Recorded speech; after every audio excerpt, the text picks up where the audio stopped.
விரயங்கள் ஏற்படும். தொழில் விரயம், உத்தியோகம் விரயம், வியாபார விரயம், குடும்ப விரயம். அதீத கவனமாக இருக்க வேண்டும். சிம்ம ராசிக்காரர்கள் செவ்வாய்க்கிழமை முருகரை சரணாகதி அடைவது நன்மை தரும். தேக ஆரோக்கியத்தில் மன அழுத்தம், கோபதாபம், ஆவேசம், ஆக்ரோஷம், பிபி, சுகர் எல்லாம் தாறுமாறாக மாறும். தூக்கமின்மை ஏற்படும்.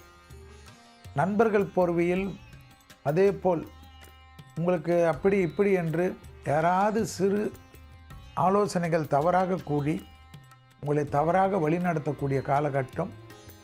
ஆடி மாதம் முழுவதும் இல்லாமல் ஆவணி மாதம் வரை பொறுமை காக்க வேண்டும். தேகாரோக்கியத்திலும் உத்தியோகத்தில் இருப்பவர்கள், வியாபாரத்தில் இருப்பவர்கள் சிக்கலில் மாட்டிக்கொள்ளக்கூடாது.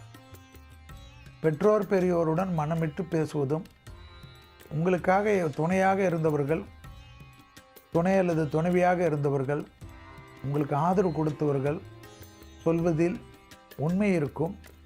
அதை புரிந்து கொள்ளாமல் அவர்களை துச்சப்படுத்துவது, கேவலப்படுத்துவது விரைவிலே உங்களை தனிமைப்படுத்தக்கூடிய சூழ்நிலை கண்டிப்பாக ஏற்படுத்திவிடும். அதீத கவனமாக இருப்பது மிக மிக முக்கியம். கேது உடைய சாராம்சம் சூரியனின் வீட்டில் இருப்பதனால் உங்களை ஏதாவது ஒரு தனிமைப்படுத்துவதற்குண்டான கிரக சூழ்நிலை என்பதை ஞாபகத்தில் வைத்துக் கொள்ளுங்கள்.